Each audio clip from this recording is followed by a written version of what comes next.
আসেন তাতে কোনো সমস্যা হবে না, বা তাতে কোনো ভগবানের কাছ থেকে কোনো অপরাধ বা পাপ হবে না, এটাকে বোঝার জন্য এই কথাটা শুনছি আমরা। পরীক্ষিত মহারাজ যখন কিছু নির্ণয় করতে পারছিলেন না, তখন অঝোর নয়নে ভগবানের কাছে সম্পূর্ণ শরণাগত হয়ে ক্রন্দন করছিলেন। তখন ভগবানের দয়া হলো, তিনি সুখদেব গোস্বামীকে প্রেরণ করলেন, যাও সুখ, পরীক্ষিতকে আমার কাছে নিয়ে আসো। আসলেন সুখদেব গোস্বামী। সুখদেব গোস্বামী সেই সভায় যখন প্রবেশ করলেন, সমস্ত ঋষিগণ দাঁড়িয়ে রইলেন। সবাই দাঁড়িয়ে সুখদেব গোস্বামীকে আহ্বান করলেন, আর সবাই এক সুরে বললেন, সুখদেব গোস্বামী যাহা নির্ণয় করবেন আমাদের সকলের শিরোধার্য। দেখুন, এর আগে পর্যন্ত কিন্তু কনফ্লিক্ট চলছিল, কি করবেন। একজন বলছেন যজ্ঞ করো, একজন বলছেন ধ্যান করো, একজন বলছেন অর্চন করো। কিন্তু এবার যখন সুখদেব গোস্বামী ওই সভায় প্রবেশ করলেন, সমস্ত বয়োবৃদ্ধ ঋষিরা দাঁড়িয়ে গিয়ে এক বাক্যে স্বীকার করলেন, সুখদেব গোস্বামী পাদ যাহা নির্ণয় করবেন আমাদের সবার শিরোধার্য। ভগবানের কথা শ্রবণই হবে ভগবত প্রাপ্তির শ্রেষ্ঠ উপায়। শুরু হয়ে গেল সেখানে দিব্য ভগবানের কথা সাধন। সমস্ত ঋষি বৃন্দ কায় মনোবাক্যে সুখদেব গোস্বামীর শ্রীমুখ থেকে সেই দিব্য ভগবানের কথা শ্রবণ করতে শুরু করলেন। লক্ষ্য করুন, একটু আগে কি শ্রবণ করেছি, পরীক্ষিত মহারাজ যখন রাজকার্য পরিচালনা করতেন, তখন তিনি তার ইষ্ট দেবতার সেবা কার্য নিজের হাতে করতেন। প্রতিদিন ভগবানের শৃঙ্গার করে দিতেন, প্রতিদিন ভগবানকে 3 বেলা আরতি করতেন, 5 বেলা ভোগ লাগাতেন, নিজের হাতে ঠাকুরের পূজার্চনা করতেন।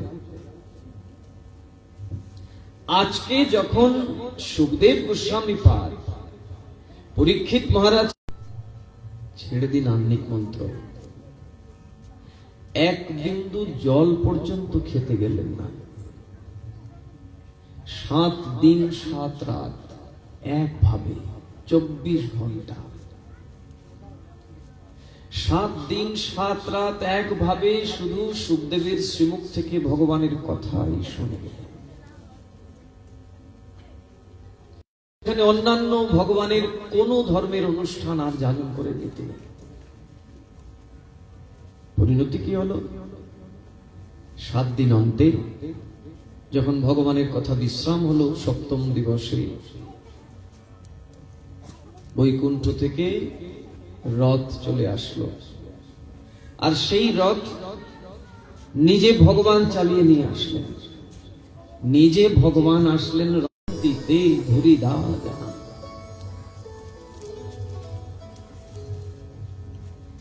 শ্রবণ মঙ্গলম মানে শ্রবণ মাত্রেই না মঙ্গল প্রদান, শ্রবণ করা মাত্রেই তার মঙ্গল হয়ে যায়, এমন শক্তি ভাগবত কথা।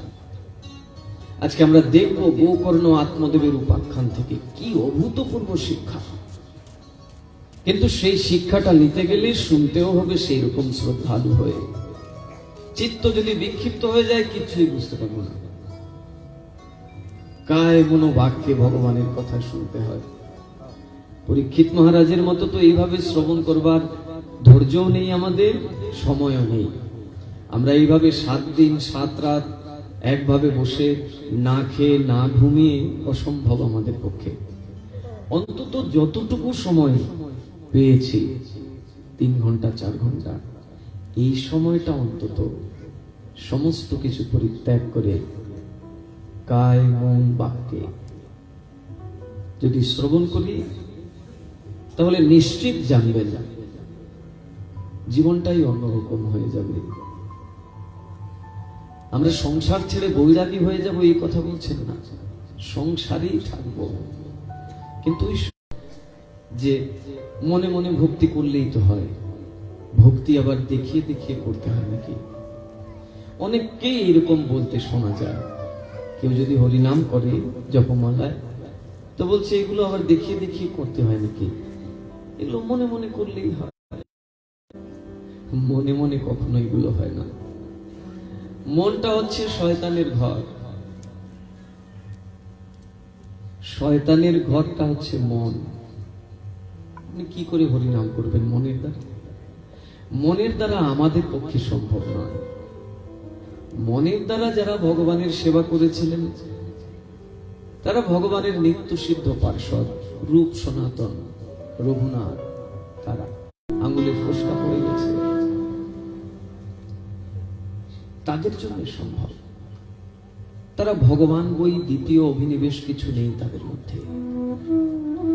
তারা মনের দ্বারাই ভগবানের পূজা করেন।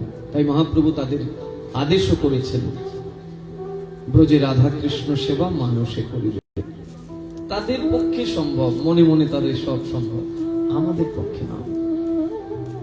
আমরা যদি মনে করি যে কালকে কিছু কাজ করবে না, মনে মনেই 3 বেলার খাবার খাবো, মনে মনে খেতে পারবে?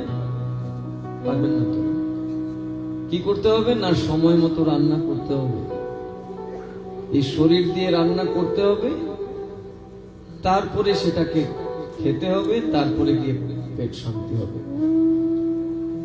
করছেন দিব্য সেই কথা, মন্মনা ভব মদ ভক্ত মদ জাজি মাম নমস্করো মামে বৈশ্যসি সত্যন্তে প্রতিজানে প্রিয়াসি।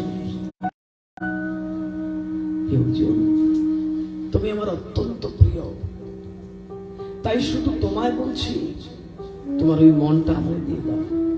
মন্মনা ভব মদ ভক্ত, তুমি আমার ভক্ত হয়ে যাও। মদ জাজি, তুমি আমার যাজন করো। মাং নমস্কার, তুমি আমাকেই প্রণাম করো। মামে বৈশ্যসি সত্যন্তে প্রতিজানে প্রিয়াসি। আমি তোমাকে সত্য করে বলছি, প্রতিজ্ঞা করে। আর আমরা সাধারণ মানুষ, আমাদের মন এমনি এমনি ভগবানের কাছে লেগে যায়, কখনোই না। তাহলে মনে মনে কখনো ভক্তি হয় না। যারা বলছেন এটি তাদের মন গড়া কথা, মনে মনে কখনোই হয় না। আমাকে সরাসরি করতে হবে। পরীক্ষিত মহারাজ, যিনি রাজকার্য যখন পরিচালনা করতেন, নিজের হাতে সবকিছু করতেন, কিন্তু যখন সেই জীবনের শেষ 7 দিন, যখন সুখদেব পিণ্ডদানের দ্বারা আদৌ কি মুক্তি হয়েছিল, নাকি অন্য কিছু করতে অপেক্ষা ছিল? শ্রদ্ধালু ভক্তবৃন্দ, আপনাদের ভালোবাসার কাছে আমি ঋণী।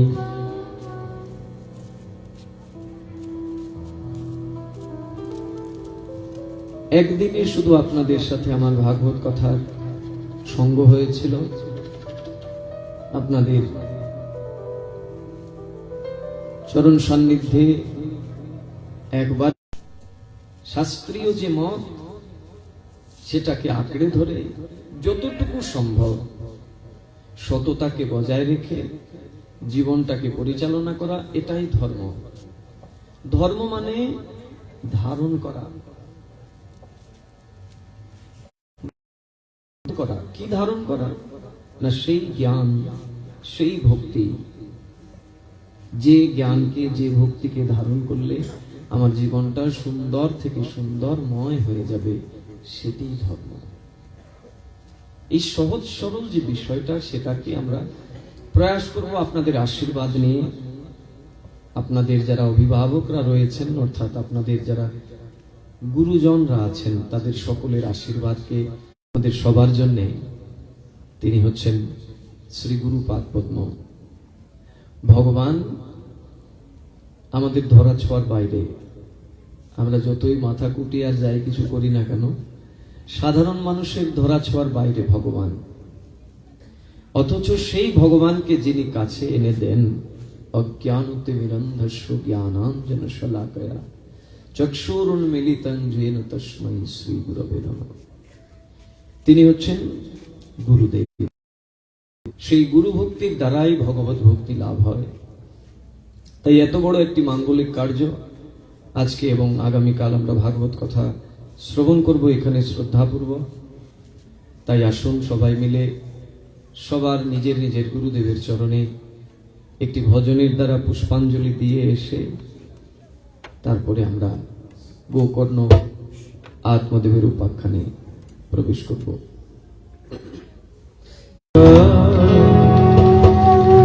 বন্দে গুরুশ্রী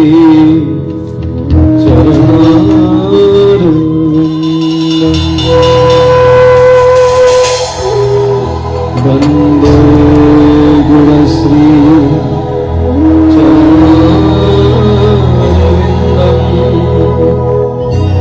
বন্দে গুরুশ্রী চরণ।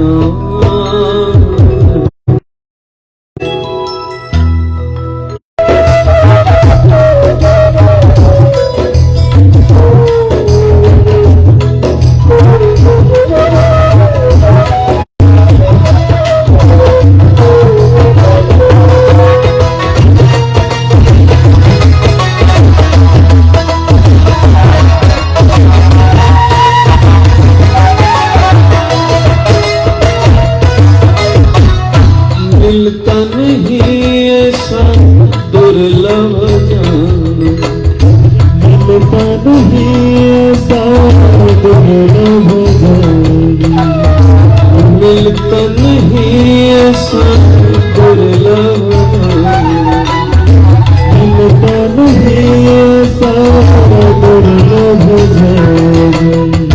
भ्रमता हूँ जो भ्रमता हूँ भवन, किसको मिलते हैं भाग्य से, किसको मिलते हैं भाग्य से। अरे भक्ति के दर्शन गुरुचरण।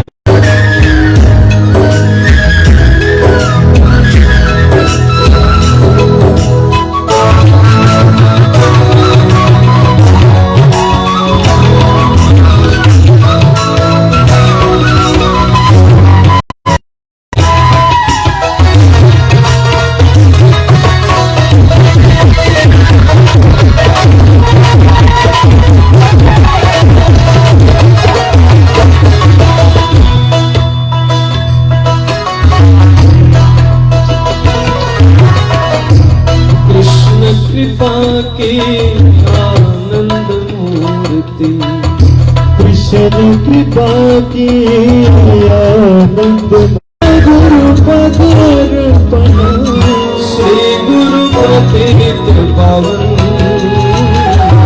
गुरु चरण भगवान, गुरु चरण गुरु चरण कमल भजो, गुरु चरण कमल भजो।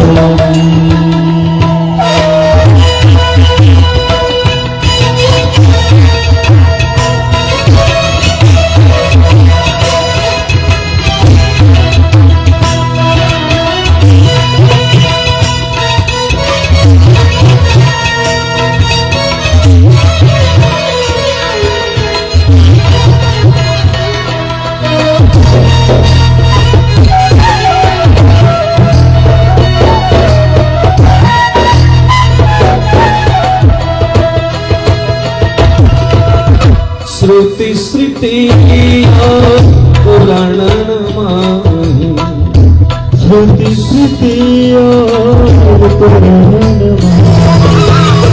श्रुति स्मृति, श्रुति स्मृति और पुराण माहि। जीरो स्पष्ट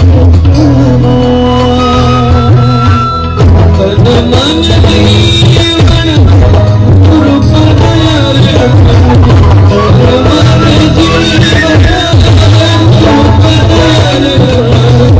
श्री हरि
ভুবন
যার ঐকান্তিক অনুগ্রহ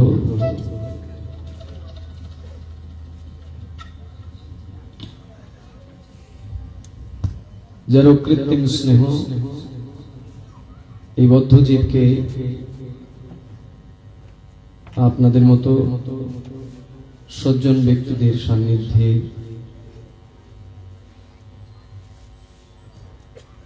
নিয়ে এসেছেন, যার নিরলস প্রচেষ্টা তিনি মদীয় গুরু পাদপদ্ম অস্মদীয় গুরুদেব প্রপূজ্য চরণ শ্রীশ্রল ভক্তি প্রপন্ন জ্যোতি গোস্বামী গুরু মহারাজ, তার চরণ কমলে অনন্ত কোটি প্রণাম জানাই। তিনি জয়যুক্ত হন, তার কৃপা আশীর্বাদ শিরে ধারণ করুত উপনীত ভক্তবৃন্দ, ভক্তিময়ী মাতৃমণ্ডলী, আপনাদের নিজ নিজ গুরুদেব গণের চরণ কমলে অনন্ত কোটি প্রণাম জানাই। তারা প্রসন্ন হন, তারা আমাদের উপর আশীর্বাদ বর্ষণ করুন, যেত আমরা ভাগবত কথার যে সুধা পান করবার জন্য স্বর্গের দেবতারা পর্যন্ত লালায়িত,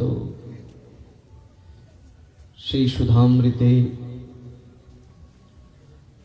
সর্বাঙ্গীন ভাবে কায় মনোবাক্যে গ্রহণ করতে পারি, সেই লালসা নিয়ে আমরা আজকে প্রথম দিবসে ভাগবতের একটি বিশেষ উপাখ্যান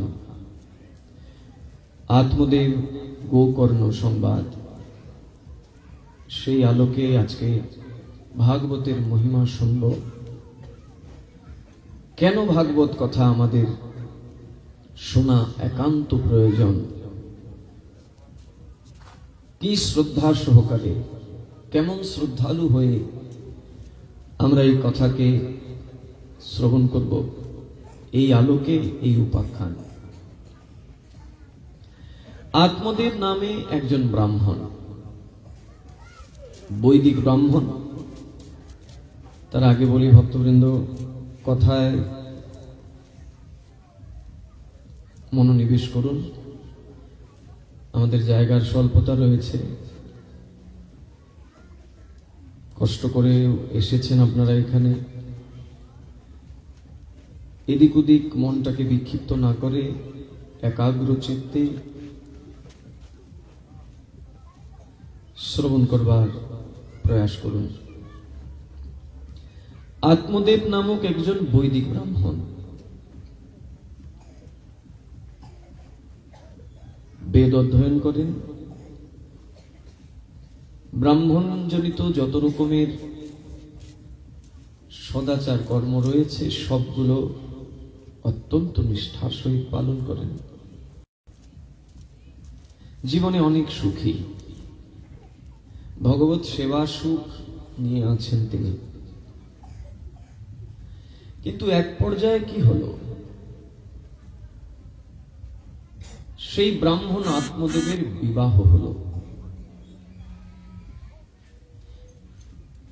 যার সাথে বিবাহ হলো তিনি একজনের সাথে বিবাহ হলো আত্মদেবের। আত্মদেবের ধর্মপত্নীর নাম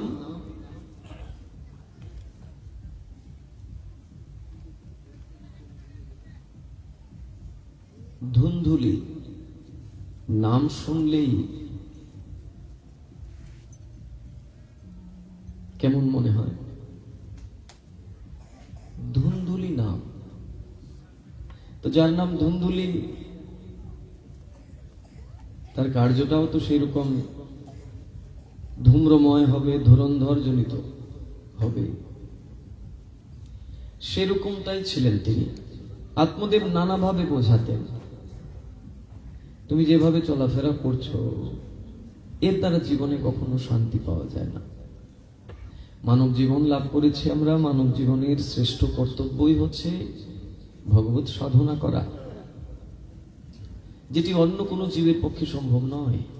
এইভাবে নানাভাবে বোঝাতেন শাস্ত্রের যুক্তির দ্বারা। কিন্তু কাকে শোনাবেন? তিনি এই পথেরই পথিক নয়, পূর্ণ বিপরীত। এই নিয়ে মাঝে মাঝে মনের মধ্যে অনেক দুঃখ আসতো আত্মদেবের। কখনো কখনো শান্তি পাওয়ার জন্য বাইরে চলে যেতেন, 2-4 দিন বাইরে সাধুসঙ্গ করে আবার আসতেন। বিবাহের পরেই তার এই কষ্টটা নেমে আসলো। আরেকটি বিষয় কি, আত্মদেব জানলেন, সুন্দর করে রোপণ করলেন যে বৃক্ষটি বড় হবে, ফল ধরবে, সেই ফলটা ভগবানের সেবায় দেব, প্রসাদ রূপে সবাই গ্রহণ করব। কিন্তু আশ্চর্যের বিষয়, তিনি সেই ফলবতী বৃক্ষটা এনে যেদিন লাগিয়েছেন, পরদিন প্রভাতে উঠেই দেখেন সেই বৃক্ষটি মারা গিয়েছে। তিনি চিন্তায় পড়ে গেলেন যে আমার জীবনে কি শুরু হলো, আমার জীবনে তো এমন দুঃখ কখনো ছিল না। একটি গাভী এনেছিলেন আত্মদেব, একটি গাভী কিনে এনেছিলেন, যে গাভীটি বড় হলে বাচ্চা দেবে, দুধ দেবে, সেই দুধটি ভগবানের সেবায় লাগবে, নিজেরাও গ্রহণ করব। দেখা গেল কি, সেই বাড়ির গাভীটা বন্ধা হয়ে গেল। ওই গাভীটি বাচ্চা দেয় না। আত্মদেব চিন্তা করলেন, আমার জীবনে কি শুরু হলো? বিবাহ করলাম এমন একজনের সাথে যে সম্পূর্ণ বিপরীত। একটা ফলবতী বৃক্ষ আনলাম, সেই বৃক্ষটা যেদিন আনলাম তার পরদিনই মারা গেল। একটি গাভী এনেছিলাম, গোমাতা, সেই গোমাতাটাও বন্ধা হয়ে গেল, বাচ্চা দেয় না। একের পর এক দুঃখ আসতে থাকলো। এদিকে বিবাহ হয়েছে, 1 বছর, 2 বছর, 4 বছর, 6 বছর করে এক যুগ অতিক্রম হলো। 12 বছর অতিক্রম হয়ে গেল, তাও আত্মদেবের কোনো সন্তান হয়নি। আত্মদেবের স্ত্রী গর্ভে কোনো সন্তান লাভ করতে পারেননি। এর চাইতে দুঃখ আর কিছু হতে পারে? আগের গুলো তাও তিনি মেনে নিয়েছিলেন যে আমার কর্মফলটাই এরকম।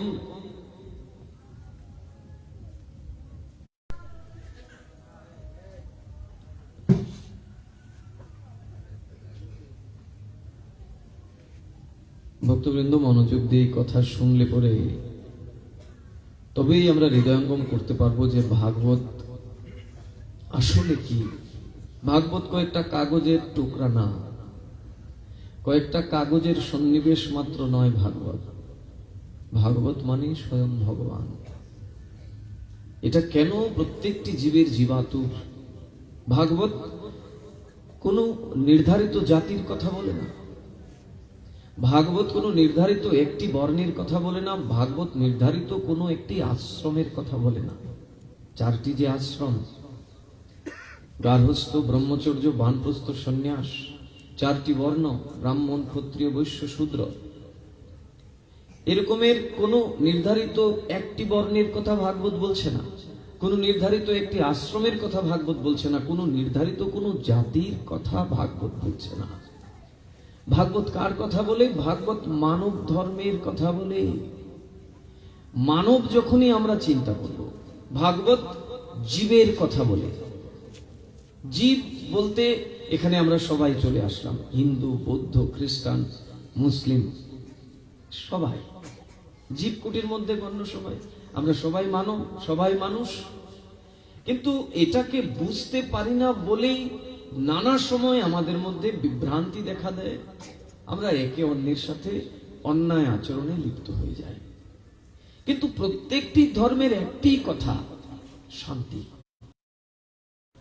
কি করে আমি শান্তিতে থাকবো, কি করে আমার সমাজ শান্তিতে থাকবে, আমার গ্রাম, আমার রাষ্ট্র শান্তিতে থাকবে, এই কথাই প্রত্যেকটি ধর্মেই বলা হয়েছে। কিন্তু আমরা ধর্মের গোড়ায় পৌঁছাতে পারি না, ধর্মের উপরটাকেই ধর্ম বলে জানি। আগেই বলেছি, ধর্মের গোড়ামি কখনো ধর্ম হতে পারে না, গোড়ামি থেকে বেরিয়ে আসতে হবে। আমরা গোড়ামিগুলোকে আঁকড়ে ধরে বসে আছি, এই জন্য বিভক্তি হয়েছে। আমাদের সবার পরিচয় কি? আমরা সবাই সৃষ্টিকর্তার সন্তান। এখানে এসে কোনো এক বাবার ঔরসে এসেছি, কোনো মায়ের গর্ভ থেকে বেরিয়ে এসেছি, বাট আওয়ার অরিজিনাল, আমাদের যে birth, our original fountainhead, the supreme personality, তিনি কে? সৃষ্টিকর্তা। তাকে যে নামেই ডাকি না কেন আমরা।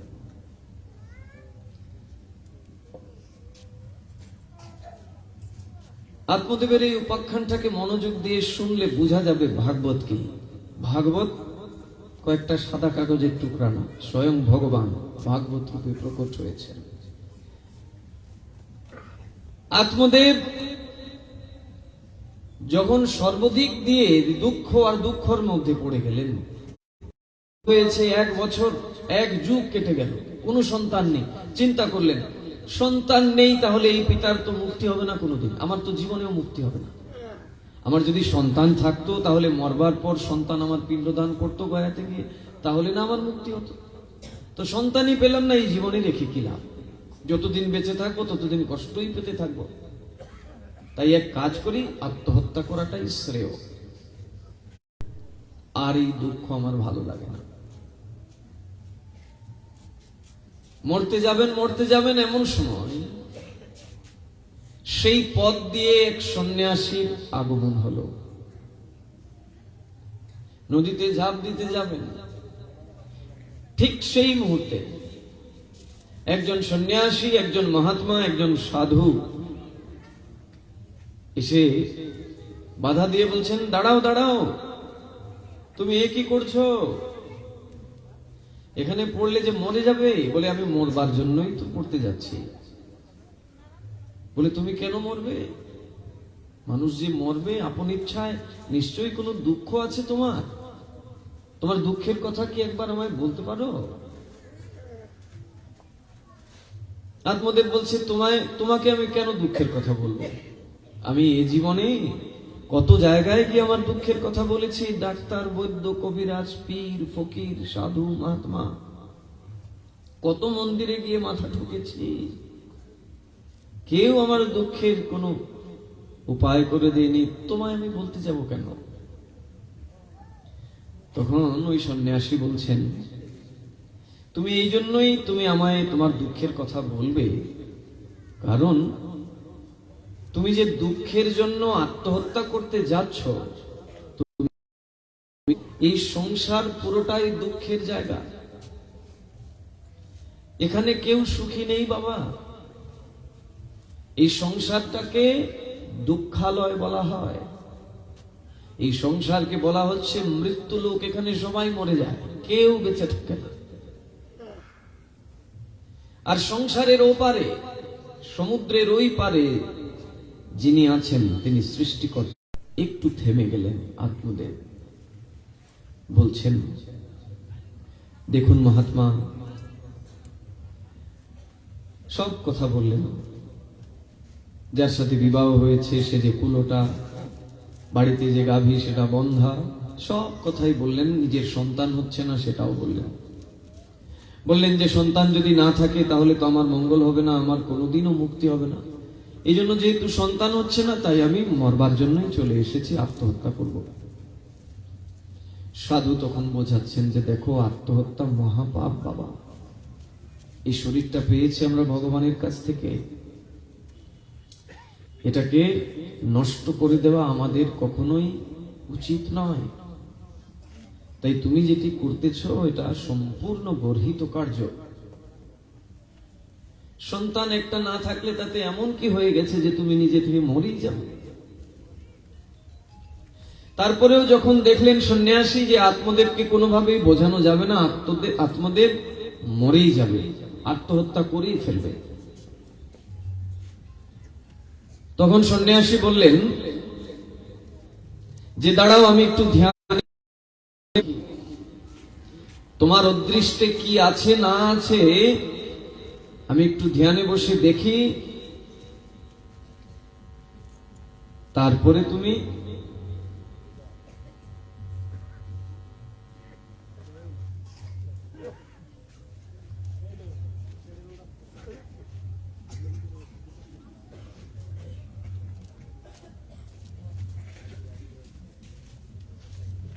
ওই সন্ন্যাসীর কাছ থেকে একটি আশীর্বাদ পেয়েছিলেন।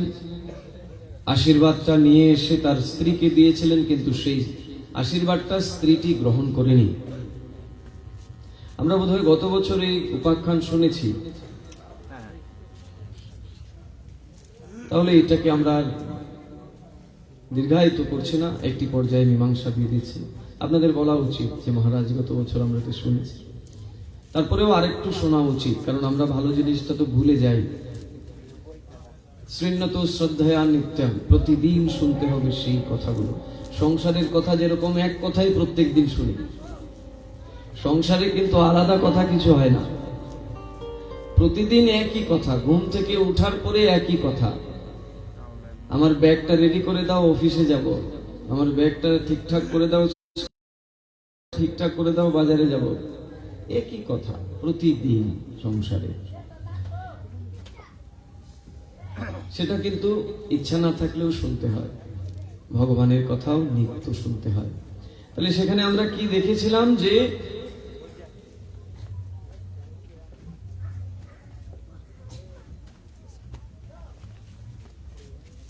আত্মদেব সংসার ছেড়ে চলে গেছিলেন। আত্মদেবের স্ত্রী মাতা পিতার সাথে অন্যায় করেছে, বেশ্যাদের সাথে সারাটা জীবন নষ্ট করেছে, এত অপকর্ম করেছে, তাই গোকর্ণ নিজের হাতে গয়াতে গিয়ে পিণ্ডদান করেছিলেন। কিন্তু কোনো কিছুর দ্বারাই ধুন্ধুকারীর মুক্তি হয়নি।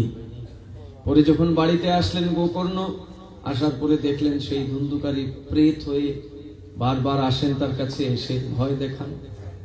জিজ্ঞাসা করলেন তোমার পরিচয় কি? বলে আমার পরিচয় আমি তোমার ভাই ধুন্ধুকারী। তোমার মুক্তি হয়নি? বলে না।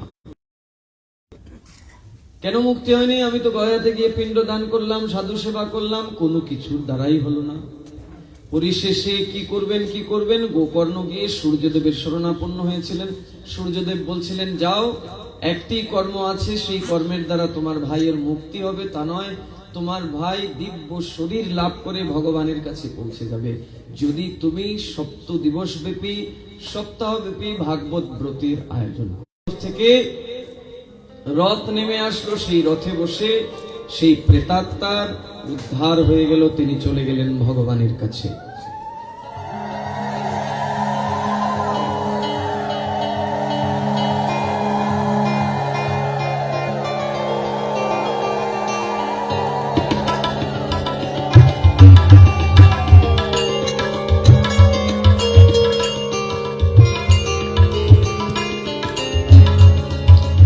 ভগবানের কথার এতটাই শক্তি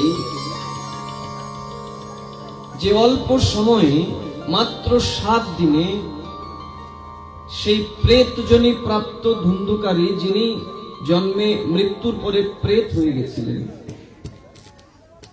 সেই প্রেতাত্মা প্রেতজনী থেকে তো মুক্ত হলেন, একটি দিব্য শরীর লাভ করলেন এবং সশরীরে ভগবানের কাছে পৌঁছে গেলেন। সেখানে যারা আরো শ্রোতারা ছিলেন, তাদের কারোর জন্য রথ আসলো না, এসেছিল শুধু ধুন্ধুকারীর জন্য। তখন সূর্যদেবের কাছে গিয়ে জিজ্ঞাসা করেছিলেন গোকর্ণ যে এখানে তো আরো শ্রোতারা ছিলেন, তাদের জন্য কেন রথ আসলো না? তাদের কি অবস্থা শ্রবণ থেকে বিক্ষিপ্ত না হয়ে যায়। আবার সপ্তাহ দিবস ব্যাপী ভাগবতের আয়োজন হয়েছিল, গোকর্ণ সেখানে প্রবক্তা ছিলেন। সেই শ্রোতৃবৃন্দ এবার যে শ্রবণ করলেন, সেই শ্রবণটার মধ্যে কোনো হেতু ছিল না। কায় মনোবাক্যে ভগবানের কথা শ্রবণ করলেন 7 দিন। যেই কথার বিশ্রাম হলো, দেখা গেল কি আকাশ মার্গ থেকে হাজার হাজার রথ নেমে আসতে শুরু করল। আর একটি রথ নিয়ে আসলেন স্বয়ং ভগবান।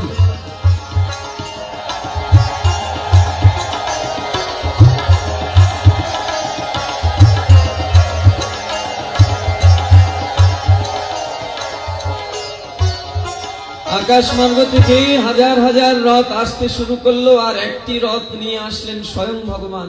সেই রথে বসালেন গোকর্ণকে। গোকর্ণকে নিজে ভগবান নিয়ে গেলেন ভগবত ধামে। আর অন্যান্য যত শ্রোতৃবৃন্দ ছিলেন, শ্রোতারা ছিলেন, তারাও তাদের নিজ নিজ রথে করে চলে গেলেন তাদের নিত্য ধাম সেই ভগবত লোকে।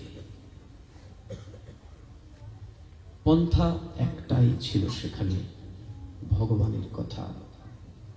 তাই যে কথা আমরা এখানে শুনতে বসেছি আজ এবং আগামীকাল শুনব, এটি কোনো সাধারণ বিষয় না। এই কথা শ্রবণের দ্বারা সবকিছু পেয়ে যাব। আমরা যে ভেবে বসে আছি যে আমার ছেলে মারা যাওয়ার পরে সে বড় হয়ে আমার জন্য গয়াতে গিয়ে পিণ্ড দান করবে, তার দ্বারা আমার মুক্তি হয়ে যাবে, জীবনেও না। ওই আশা ছেড়ে দিতে হবে। তাহলে কি আমরা এটা করব না? এটা করব। এটা করতে বাধা দিচ্ছেন না, এর দ্বারা মঙ্গল হবে।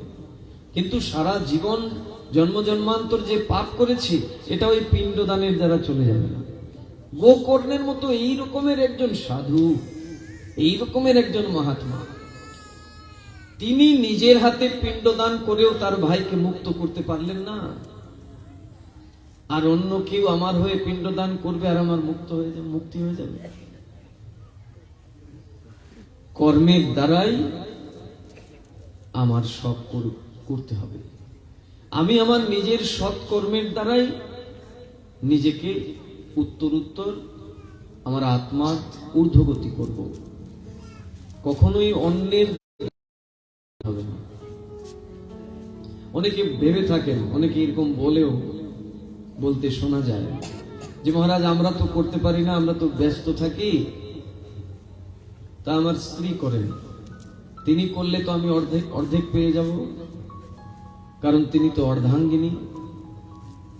বউ যদি ধর্ম পালন করে তাহলে স্বামী অর্ধেক পেয়ে যায়, এই জন্য অর্ধাঙ্গিনী। জীবনটাকে ধর্মের সাথে সংযুক্ত করবেন এবং আমি যে ধর্ম পালন করছি সেই ধর্ম পালনে তিনি সহায়তা করবেন। তাই তাকে বলা হয় ধর্মপত্নী বা অর্ধাঙ্গিনী। এরকম না যে স্বামী কিছু করবে না আর স্ত্রী করবে আর তার অর্ধেক ফল স্বামী পেয়ে যাবে, এটা কখনো হয় না।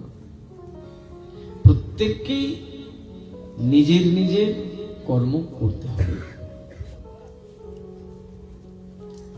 এবং সেই কর্মের মধ্যে কোন রকমের অশ্রদ্ধাজনিত কিছু থাকলে হবে না। শ্রদ্ধা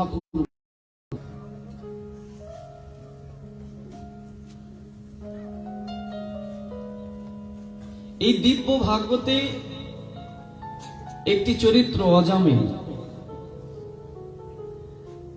অজামিলের চরিত্র উপাখ্যান।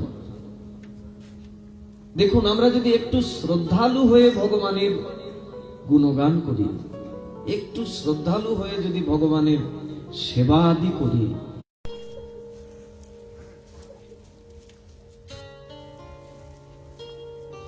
কানুকব্জিও এক ব্রাহ্মণ সন্তান অজামিল ছোটবেলা থেকেই বাবার সাথে বেদ অধ্যয়ন করতেন। আমরা গোকর্ণের বিষয়ে যেহেতু শুনেছি, আজকে শুধু ভাগবতের যে শ্রেষ্ঠত্ব সেটা বোঝার জন্য সেই কথাটাকে ব্যক্ত করেছি। অজামিলের উপাখ্যান থেকে দেখব যে আমরা যদি আমাদের সংসার জীবনে অল্প সময়ও যদি ভগবানকে দেই এবং এই দেওয়াটার মধ্যে যদি শ্রদ্ধা থাকে, তাহলে এই অল্প সময়ের দ্বারা যে আমরা কি পেতে পারি ভগবানের কাছ থেকে, ইট ওয়াজ বিয়ন্ড মাই ইমাজিনেশন। এটা আমাদের কল্পনার মধ্যেও আসে না। নাম অজামিল।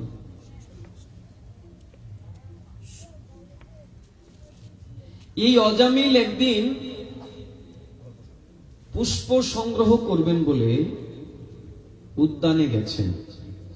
বাবা, অজামিলের বাবা পুজো দেবেন, ঠাকুর ঘরে ঢুকেছেন, ফুল নেই।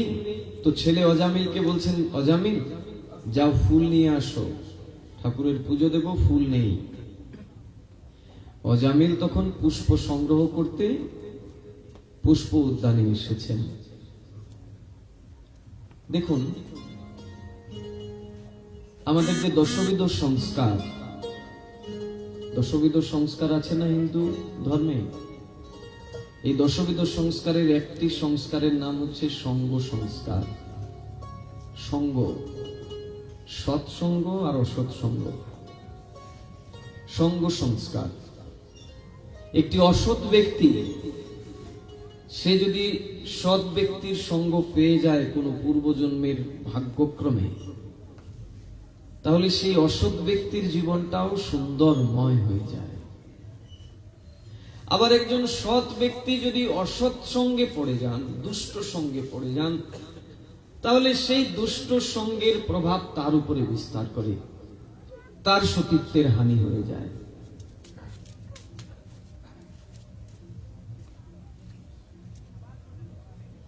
অজামিল একজন সৎ সদাচারী ব্রাহ্মণের সন্তান, নিজেও সৎ। আজকে দেখুন দুষ্ট সঙ্গ হলো তার। কিভাবে হলো? ফুল তুলতে এসেছেন, ভগবানের সেবার জন্য ফুল সংগ্রহ করতে এসেছেন উদ্যানে। এসে দেখেন কি সেখানে একটি সুন্দরী বেশ্যা এক পর পুরুষের সাথে অত্যন্ত চিত্ত চঞ্চল হয়ে গেল। এমনই চঞ্চল হয়ে গেল অজামিলের যে ওই বেশ্যার কাছে পর্যন্ত চলে গেলেন। অজামিলকে দেখতে পেয়ে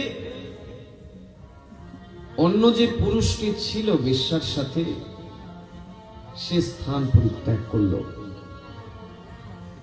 অজামিল ওই বেশ্যাকে গিয়ে বলছেন, হে সুন্দরী, আমি যদি তোমায় সুখ দেই তাহলে তুমি আমার সাথে যাবে? বলে, তুমি আমায় কি সুখ দেবে? বলে, ভালোবাসার সুখ।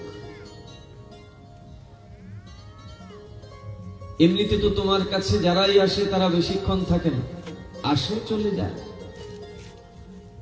সাময়িক একটি সুখ পাও। এখানে ভালোবাসা নেই, শুধু শরীরের ভোগ। আর আমি তোমাকে যেটা দেব সত্যিকার ভালোবাসার সুখ।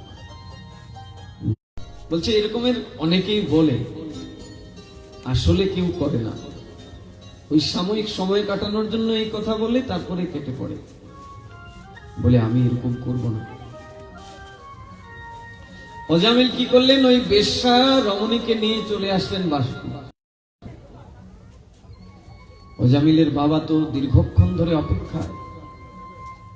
যখন অজামিলের কণ্ঠস্বর শুনতে পেলেন, তো বাবা ভেতর থেকে বলছেন, কি রে অজামিল, এত দেরি করলি বাবা? কখন ফুল আনতে গেছিস? অজামিল বলছে, বাবা আমি ফুল সংগ্রহ করি নাই। কেন সংগ্রহ করলে না? বলে তুমি একটু বাইরে বেরিয়ে আসো, আমি এর সাথে বিবাহ করব। অজামিলের পিতা বলছে, তোমার মাথায় কি পাগল এসে বাসা বেঁধেছে? তুমি কি কথা বলছো? ব্রাহ্মণের সন্তান হয়ে এই রকমের অধর্মের কথা বলতে গিয়ে তোমার একটুকু বাধে না? তুমি জানো না তুমি যে এক সদাচারী কানুকব্জীয় ব্রাহ্মণ সন্তান, আর এই শূদ্র বেশ্যার সাথে তুমি বিবাহ করবে?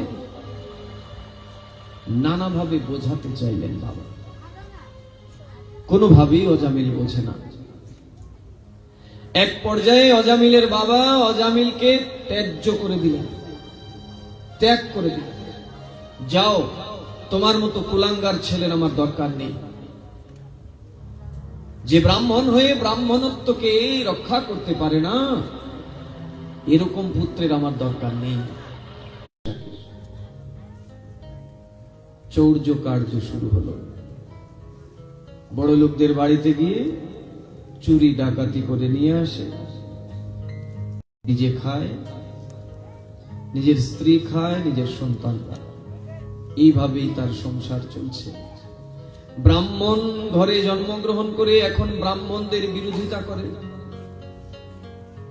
পুরোপুরি অধর্মকে আশ্রয় করে আছে অজামিল, যে ছোটবেলা থেকেই বেদ অধ্যয়ন করত, বাবার সাথে সেবা পূজায় সহযোগিতা করত। আজকে এক দুষ্ট অজামিল যে গ্রামে বসবাস করে, ওই গ্রামে হঠাৎ করে সন্ধ্যাবেলা কিছু বৈষ্ণবদের আগমন হলো। অনাহুত কিছু বৈষ্ণবরা হঠাৎ করে ওই গ্রামে আসলেন। সেই বৈষ্ণবরা অনেক দূর একটি গ্রাম থেকে বের হয়েছেন, আশ্রম থেকে ভিক্ষা করবেন বলে এসেছেন।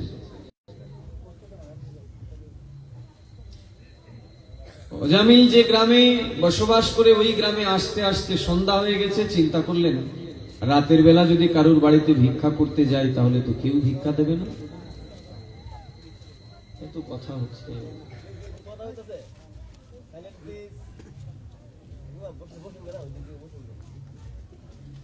এই রাতের বেলা তো কারুর বাড়িতে ভিক্ষায় যেতেও পারবো না, কিন্তু রাত তো কাটাতে হবে কোথায়?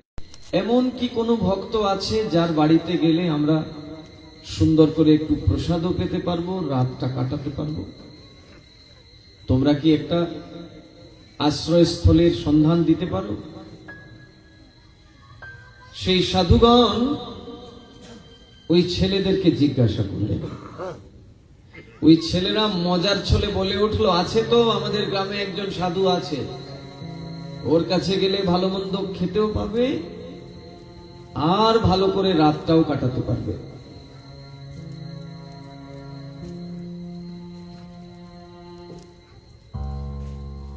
মায়েরা 11টার সময় আসছেন, কি ব্যাপার? রাত্রি জাগরণের মনোবাসনা নিয়ে নাকি?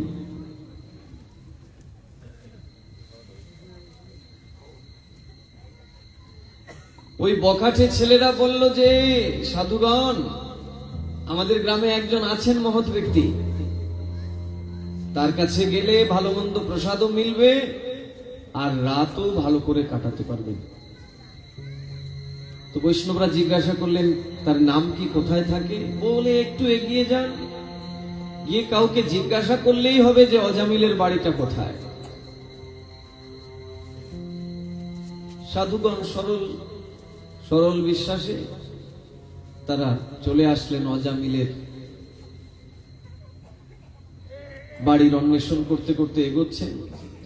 আর যখন এগিয়ে আসলেন তখন ওই বোকাটে ছেলেরা বলছে, আজকে এমন জায়গায় পাঠিয়েছি তোমাদেরকে, তোমাদের টিক্কিও কাটবে আর তোমাদের ঝুলিতে যা টাকা পয়সা আছে সব কিছু নেবে। কারণ অজামিল তো চোর, ও কি সাধু নাকি? ও তো পরের বাড়িতে চুরি করে যায়, আর তোমরা যাবে, তোমাদের যা যা সংগ্রহ আছে সব অজামিল নিয়ে নেবে, সারা রাত ভালোই কাটবে তোমাদের। ছেলেরা বড় আনন্দ করছে সাধুদেরকে অজামিলের বাড়ির আশ্রয়ের কথা বলে। এদিকে সাধুগণ আস্তে আস্তে খুঁজতে খুঁজতে খুঁজতে খুঁজতে অজামিলের বাড়ি পেয়ে গেলেন।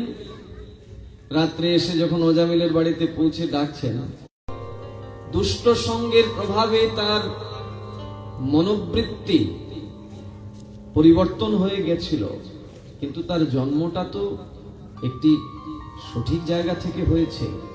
একজন সদাচারী পিতার সন্তান সে ছোটবেলা থেকেই দেখেছে সাধুদেরকে কেমন করে সেবা দেয় তার বাবা। তাই আর যাই কিছু করুক না কেন, সাধুদেরকে অন্তত প্রণাম করা, সম্মান করা, এটি অজামিল ছোটবেলা থেকেই জানতো। তাই অজামিল ওই সাধুদেরকে দেখা মাত্রই চরণে পড়ে গেলেন। পড়ে গিয়ে বলছেন, হে মহাত্মাগণ, আপনারা কোথা থেকে এসেছেন, পরিচয় কি আপনাদের? আর আমি তো সমাজের একটা খারাপ লোক, আপনাদের তো এখানে আসার কথা না। আপনারা কি জানেন আমার পরিচয়টা কি? সাধুগণ বলে উঠলেন, হ্যাঁ আমরা তো জানি আপনি গ্রামের একজন ধার্মিক লোক। আমরা জানি বলেই তো আপনার কাছে এসেছি। বলে, কে বললো আপনাদেরকে যে আমি যে ধার্মিক লোক?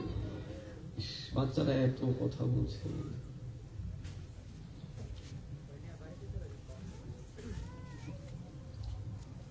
কে বললো আমি যে ধার্মিক লোক? বলে, ওই আমরা যখন গ্রামে ঢুকেছিলাম, পথিমধ্যে অনেক ছেলেরা ছিল, তাদেরকে জিজ্ঞাসা করেছিলাম যে আমরা এই রাতটা কাটাতে চাই, এমন কোন লোক আছে যার বাড়িতে গেলে আমরা ভালোভাবে কাটাতে পারবো? তখন তারা বলেছিল যে আমাদের গ্রামে একজন ধার্মিক ভক্ত লোক আছেন, তার নাম অজামিল। সেই সন্ধান পেয়েই তো তোমার কাছে এসেছি। অজামিল বুঝতে পারলেন যে এগুলো খারাপ দুষ্ট লোকেদের কাজ। অজামিল তখন বললেন, হে মহাত্মাগণ, আপনারা তো এসেছেন, এখন এত রাতে আমি কি করব আপনাদের জন্য?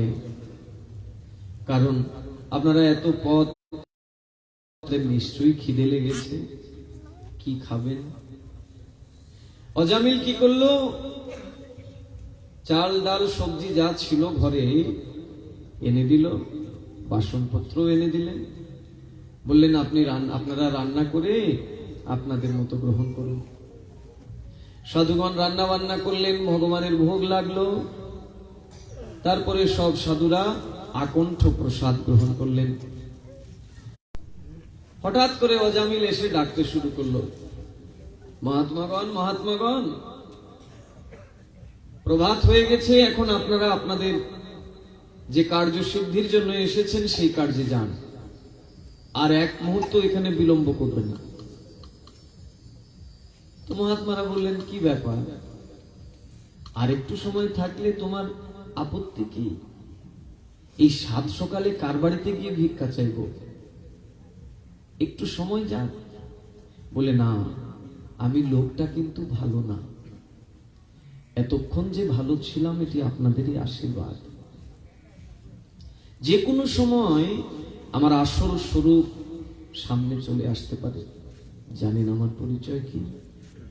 আমি একটি চোর, আমি পরের বাড়িতে চুরি করে বেড়াই। আমি জানি আপনাদের কাছে অনেক ভিক্ষালব্ধ বস্তু আছে, আমার যদি ওই বস্তুর প্রতি লোভ লেগে যায় এই জন্য আপনাদেরকে সসম্মানে আমি বিদায় দিতে চাই। তাই বলছি, প্রভাত হয়ে গেছে, আপনারা এবার আসুন। তারপরেও সাধুরা যায় না। অজামিল ভাবলো, এই কি বিপদে পড়লাম। তখন অজামিল বলছে, ও বুঝেছি, আপনারা ভাবছেন যে কালকে তো আপনাদের সেবা দিয়েছি, তো সাধুদের সেবা দিলে তো দান দক্ষিণাও করতে হয়। আপনারা বোধহয় দক্ষিণার অপেক্ষায় আছেন, তাই না? একটা কথা শুনে রাখুন, আমি দক্ষিণা টক্ষিণা কিছু দেব না। উল্টো আমার স্বরূপ যদি সামনে চলে আসে, উল্টো দেখা যাবে আপনাদের যা আছে সবগুলোই আমি ছিনিয়ে নেব। তাই এই দক্ষিণার আশায় এখানে বসে সময় নষ্ট করবেন না। তখন সাধুগণ বলছেন, নাও যাবে, আমরা না তো দক্ষিণার অপেক্ষায় এখানে আছি, না তো অন্য জন্য।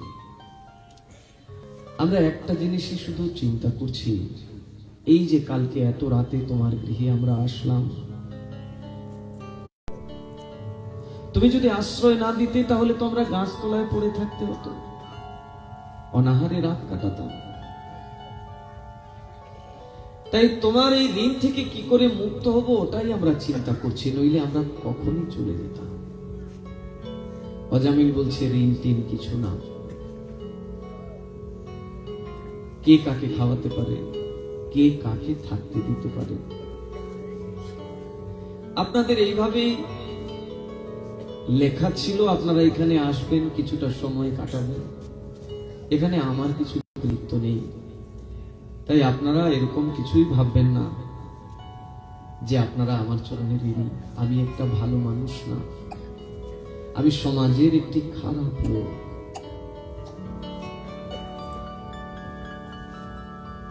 তখন এই সাধুগণ অজামিলকে বলছেন, আচ্ছা অজামিল, তোমার তো 10টি সন্তান, তোমার তো 10টি সন্তান। সদ্যজাত যে সন্তানটি, সর্বকনিষ্ঠ যে সন্তানটি মাত্র কিছুদিন জন্ম নিয়েছে, এই সন্তানের নামকরণ কি হয়ে গেছে? অজামিল বলছে, না, সবে মাত্র তো জন্ম হলো, তার কিছুদিন হলো, এখনো নামকরণের পর্ব হয়নি। সাধুগণ বললেন, আমাদের ইচ্ছা তোমার ওই কনিষ্ঠ সন্তানের নামটা আমরা দিয়ে যাব, হয়তোবা এর দ্বারা ওই ঋণ থেকে আমরা মুক্ত হয়ে যাব। তুমি যে আমাদের সেবা দিয়েছ, সেই সেবারূপ যে ঋণ, সেই ঋণ থেকে আমরা মুক্ত হতে পারবো। তোমার এই কনিষ্ঠ সন্তানের নামকরণটা আমরা করি। অজামিল বললেন, ঠিক আছে মহাত্মাগণ, আপনাদের যেহেতু ইচ্ছা হয়েছে, আমার এই কনিষ্ঠ সন্তানের নাম আপনারাই দিয়ে যান। সব সাধুরা মিলে অজামিলের ওই কনিষ্ঠ সন্তানের নাম দিলেন নারায়ণ। কি সুন্দর নাম, ভগবানের একটি দিব্য নাম নারায়ণ। ভগবানের যে বিশেষ নামগুলো রয়েছে, তার মধ্যে একটি মুখ্য নাম হচ্ছে নারায়ণ। সাধুগণ অজামিলের ছোট ছেলের নাম দিল নারায়ণ।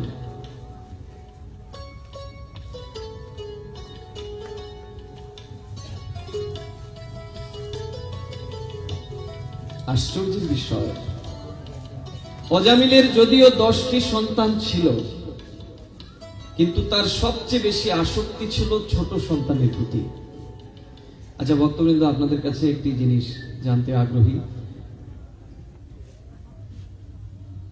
রাত বাজে 11টা, আপনাদের জন্য কি বেশি সময় নিয়ে নিচ্ছি, নাকি আপনারা আরেকটু সময় ধৈর্য নিয়ে শুনবেন?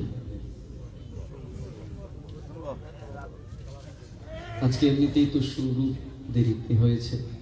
কালকে কিন্তু ঠিক 6:30তেই আপনারা চলে আসবেন। 6:30তেই ভগবানের কথা শুরু হবে। 6:30 থেকে রাত 11টা পর্যন্ত কথা কীর্তন করে তারপরে কথার বিশ্রাম হবে, পরে আমি আবার এখান থেকে চলে যাব। তারপর দিন থেকে আরেক জায়গায় আমার সপ্তাহব্যাপী ভাগবত হবে, এই জন্য কালকে যেতেই হবে এখান থেকে। কালকের শুরুটা হবে ঠিক সন্ধ্যা 6:30টায়। দেখুন, অজামিলের চরিত্র থেকে আমাদের জীবনে অনেক কিছু শিক্ষণীয়। অজামিলের সর্বকনিষ্ঠ সন্তানের নাম সাধুগণ দিলেন নারায়ণ। অজামিলের যদিও 10টি সন্তান ছিল, কিন্তু অজামিলের সবচেয়ে প্রিয় হলো সেই নারায়ণ। এর প্রতি তার অতিরিক্ত আদর, অতিরিক্ত আসক্তি। দিন রাত নারায়ণকে নিয়েই থাকে অজামিল।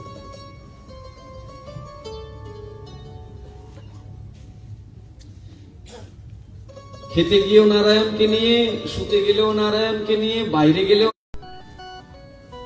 সর্বকনিষ্ঠ সন্তান নারায়ণকে নিয়ে সে দিব্য আনন্দের মধ্যেই আছে। এইভাবে দিন চলতে থাকলো, চলতে থাকলো, চলতে থাকলো। যখন তার জীবনের শেষ দিন আসলো, মারা যাবে অজামিল, তার জীবনের যে নির্ধারিত আয়ু, সেই আয়ু সমাপ্ত হয়ে গেল। জীবনের শেষ দিন এসে উপস্থিত হয়েছে। তখন কি হলো? যমরাজ তার 3 জন দূতকে বললেন, যাও তোমরা অজামিলকে ধরে বেঁধে নিয়ে আসো আমার কাছে জমালয়ে। সে অজামিল সারা জীবন পাপ করেছে। ব্রাহ্মণ কুলে জন্মগ্রহণ করে ব্রাহ্মণত্বকে পরিত্যাগ করে, নিজ ধর্মকে পরিত্যাগ করে সে পাপ অপরাধ করেছে। আজকে অজামিলের শেষ দিন। যাও দূতগণ, তোমরা অজামিলকে বেঁধে ধরে নিয়ে আসো এখানে। যমরাজের আদেশ পেয়ে যমদূতগণ চলে আসলেন অজামিলের কাছে। এসেই অজামিলকে বেঁধে ফেললেন। অজামিল জিজ্ঞাসা করছে, কে আপনারা? কে এইভাবে আমাকে বেঁধে ফেলছেন? আপনাদের পরিচয় কি? বলে, আমাদের পরিচয়, আমরা জমালয় থেকে এসেছি, আমরা যমরাজার দূত। তোমরা আমাকে এইভাবে বাঁধছো কেন? বলছে, বাঁধছে এই জন্য কারণ তোমার জীবন শেষ। এখন তোমাকে এখান থেকে বিদায় নিতে হবে। আমরা তোমাকে নিয়ে যাব আমাদের যমরাজের কাছে। সেখানে গিয়ে তোমাকে শাস্তি দেবেন, দণ্ড দেবেন যমরাজ। রৌরব নামক নরকে তোমাকে সেখানে দণ্ড দেয়া হবে। অজামিল বলছে, আমার তো সংসারে আরো কিছু কাজ রয়েছে। আমার ছোট ছেলেটা আর একটু বড় হোক, আমার নারায়ণটা একদম ছোট এখন, ও একটু চলতে শিখুক, ভালো করে বড় হোক, তারপরে তোমরা আমায় নিয়ে যাও। বলো, আর সময় নেই। তোমার জীবনে নির্ধারিত যে সময় ছিল সেই সময়টি ফুরিয়ে এসেছে, আর সময় দেয়া যাবে না, তোমাকে যেতেই হবে। নানা অনুরোধ, নানা কিছু, কিন্তু কোনো অনুরোধই যমদূতগণ রাখলেন না। তারা অজামিলকে বেঁধে নিয়ে যাচ্ছেন, নিয়ে যাবেন। অজামিল বুঝতে পারল যে আর আমার রেহাই নেই। যাওয়ার আগে একবার তিনি তার ছেলেকে দেখতে চান, নারায়ণকে একবার আদর করতে চান। নারায়ণ, নারায়ণ, নারায়ণ। এদিকে ছেলে তো বাইরে খেলা করছিল বন্ধুদের সাথে, সে তো এগুলো কিছুই জানে না। তার বাবাকে যে যমদূতরা এসে বেঁধে ফেলেছে, বাবাকে নিয়ে যাচ্ছে, এগুলো কিছুই জানে না অজামিলের পুত্র নারায়ণ। সে বাইরে খেলছে আর তার বাবা তাকে ডাকছে, নারায়ণ, নারায়ণ, নারায়ণ। দেখুন,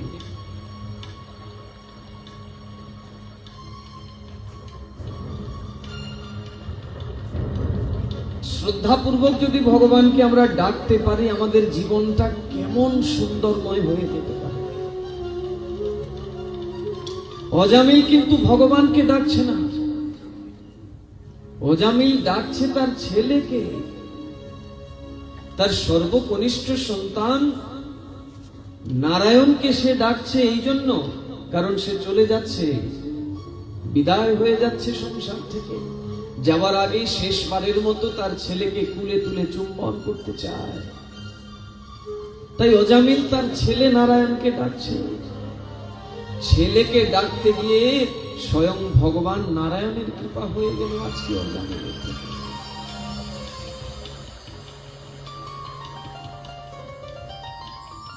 বৈকুণ্ঠে অধিপতি নারায়ণ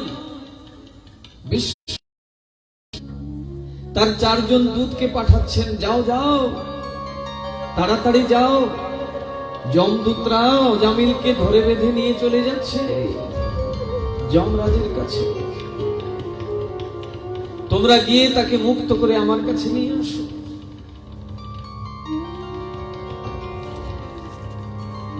নারায়ণ তার 4 জন দূতকে পাঠিয়ে, সেই 4 জন বিষ্ণু, সে সারা জীবন পাপ করেছে, স্বধর্মকে পরিত্যাগ করেছে, মাতা পিতাকে পরিত্যাগ করেছে, বেশ্যার সাথে সে নিজের ব্রাহ্মণত্বকে পরিত্যাগ করে এক শূদ্রা রমণীর সাথে সারা জীবন অপকর্মের মধ্যে লিপ্ত ছিল। তাই তাকে নিয়ে যাবার জন্য আমরা এসেছি। বিষ্ণুদূতরা বলছেন, তোমরা ফিরে যাও, তোমরা অজামিলকে নিতে পারো না। কেন নিতে পারবো না? এই পাপীকে যদি আমরা দণ্ড না দেই, শাস্তি না দেই, তাহলে তার মুক্তি কি করে হবে? বিষ্ণুদূতরা বলছেন, তার কি আর পাপ বলে কিছু আছে? দেখছো না সে প্রভুর নাম নিচ্ছে, নারায়ণ নারায়ণ নারায়ণ বলে। যমদূতরা বলছেন, সে কি আদৌ ভগবানের নাম নিচ্ছে? সে তো তার ছেলের নাম নিচ্ছে, সে তো তার ছেলেকে ডাকছে। মৃত্যুর আগে একবার ছেলেকে সে দেখতে চায়, তাই ছেলেকে ডাকছে। বলি, এটাই তো আমার প্রভুর নামের শক্তি। নামের আভাসেই বদ্ধ জীবের জন্ম জন্মান্তরের পাপ চলে যায়। নামের দ্বারা তো বদ্ধ জীব প্রেম লাভ করে, আর নাম আভাসেই বদ্ধ জীব জন্ম জন্মান্তরের পাপ থেকে সে মুক্ত হয়ে যায়।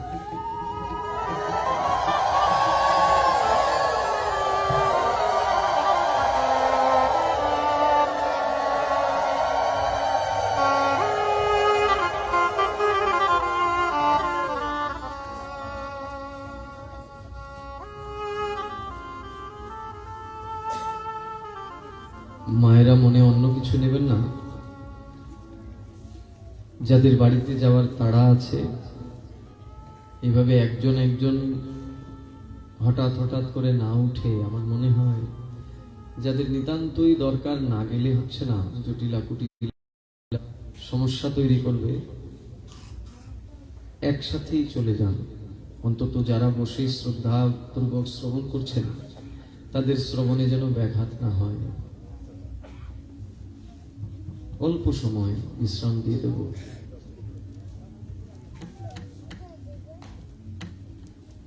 আমরা আমাদের জীবনে যে অল্প সময় নিয়ে এসেছি, বেশি দিন তো কেউ বাঁচবো না, অল্প সময় কি জায়গাতেই পেয়েছিলাম, এই জায়গাতেই রেখে যেতে হবে, কিচ্ছু নেওয়া যাবে না। যেটি আমার সঙ্গে যাবে সেটা হচ্ছে আমার এই নিষ্কপট শ্রদ্ধা। নিষ্কপট শ্রদ্ধার দ্বারা আমি আমার জীবনে যতটুকু সাধু সেবা করেছি, গুরু সেবা করেছি, ভগবত সেবা আদি করেছি, সেটি কেবলমাত্র আমার সঙ্গে যাবে, আর কিছু না। অজামিলের এই উপাখ্যান শ্রবণের পেছনে একটি কারণ, যে অজামিল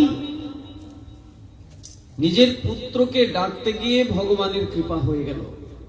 এমন কৃপা যে ভগবান তার দূতদের পাঠিয়ে দিলেন, বললেন, যাও তোমরা অজামিলকে নিয়ে আসো আমার কাছে। যমদূতরা বাধ্য হলেন অজামিলকে ছেড়ে। অজামিল বিষ্ণুদূতদের সাথে ভগবান বিষ্ণুর কাছে গেলেন। সেখানে অজামিল কিন্তু ভগবানকে ডাকেননি, নিজে পুত্রকে ডাকছিলেন। কিন্তু দেখুন ভগবানের নামের কি শক্তি। নারায়ণ তো ভগবানের নাম, তিনি যদিও তার পুত্র, এটি শুধু নামের অক্ষর বেরোচ্ছে, হরে কৃষ্ণ কৃষ্ণ কৃষ্ণ হরে হরে, হরে রাম রাম রাম হরে হরে। এক নামে জীবের যত পাপ করে, জীবের সাধ্য নাই তত পাপ করে। কি শক্তি ভগবানের নামে। বলছেন একটা নাম, ভগবানের একটি নাম বদ্ধ জীবের যেভাবে পাপ নাশ করে, জীবের সাধ্য নাই তত পাপ করে। নামের এত শক্তি, সেই নামটা যদি একটু শ্রদ্ধালু হয়ে আমরা নেই, অজামিলের চোখ থেকে দরদর করে অশ্রু বিসর্জন হচ্ছে। ডাকতে গিয়ে যদি ভগবানের এত কৃপা, আর আমি যে সত্যি সত্যি শ্রদ্ধালু হয়ে ভগবানকে ডাকতাম, তবে না ভগবান আমায় কি না দিত। অনুশোচনা হচ্ছে আর ক্রন্ধন হচ্ছে। এই অনুশোচনাটাই একটি প্রায়শ্চিত্ত।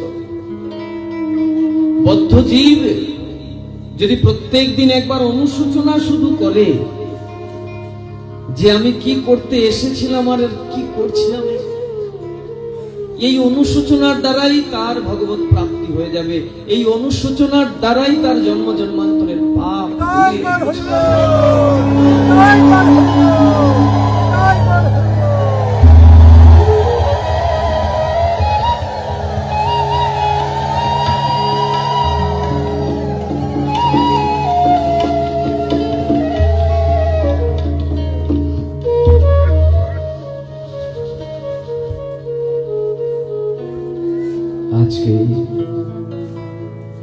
আজকে অনুশোচনার অনলে দগ্ধীভূত হচ্ছে। শুধু অনুশোচনা যে আমি এক সদাচারী ব্রাহ্মণের সন্তান ছিলাম, নিজের মাতা পিতাকে পরিত্যাগ করেছি, এক শূদ্র কুলভ্রষ্টা, এক বেশ্যার সাথে আমি আমার পুরোটা জীবন নষ্ট করে দিয়েছি। নিজের পিতা আমার প্রতি অনুভূতি হচ্ছে, উপলব্ধি হচ্ছে। আজকে দেখুন, আমরা আমাদের জীবনে চলার পথে যদি কখনো আমাদের সঠিক জায়গা থেকে একটু সরেও যায়, কিন্তু সুকৃতি কখনো নষ্ট হয় না, পুণ্যটা নষ্ট হয়। ভালো করে শুনব, পুণ্যটা নষ্ট হয়ে যায় বিভিন্ন পাপ কর্মের দ্বারা। আমরা কিন্তু পুণ্য করি প্রতিদিন, যে যতটুকুই ভগবানের পূজা অর্চনা করছি বাড়িতে, আমরা আমাদের নানা কর্মের দ্বারা। একজন গরিব লোককে, কন্যাগ্রস্ত পিতাকে একটু অর্থ দান করছি, সেই কন্যাগ্রস্ত পিতা কন্যার বিবাহ দিচ্ছেন, পদপৃষ্ঠে কত কীট পতঙ্গ মরে যায় আমার পায়ের নিচে পড়ে, এখান থেকেও পাপ হচ্ছে। এটা তো অজ্ঞানতা জনিত পাপ, অজ্ঞাত পাপ। জ্ঞাত অবস্থায় কত পাপ করি। মাতা পিতাকে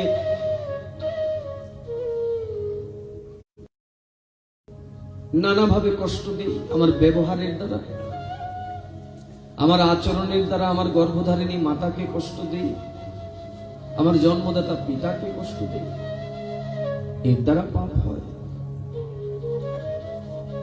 ভগবত চরণে প্রত্যেক দিন পাপ হয়।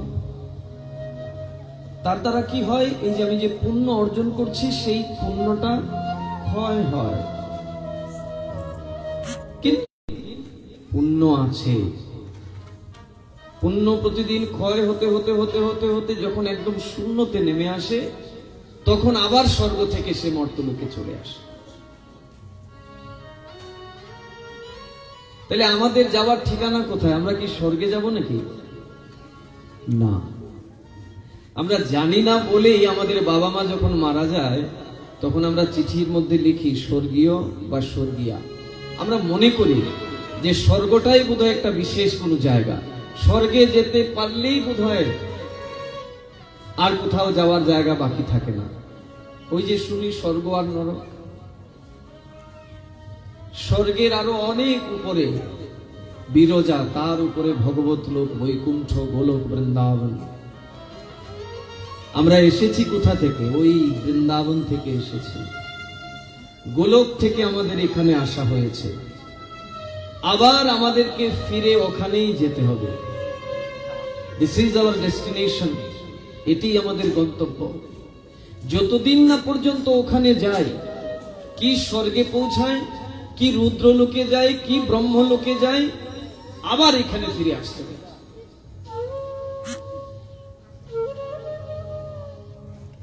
একমাত্র ভগবানের কাছে গেলে জন্ম মৃত্যুর চক্র বন্ধ হয়ে যাবে, আর জন্মগ্রহণ করতে হবে না।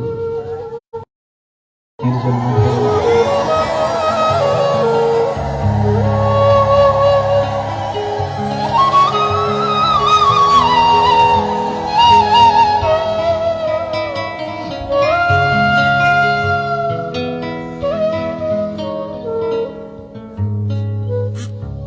তাহলে সেই ভগবানের কাছে যাব। ভগবান তো স্বর্গে থাকে না, স্বর্গে থাকেন দেবতারা, আর ভগবান থাকেন দেবতারা। যখন পুণ্য অনেক বেশি হয় তখন সেই পুণ্য আমাকে স্বর্গ পর্যন্ত নিয়ে যেতে পারে, এর বেশি নয়।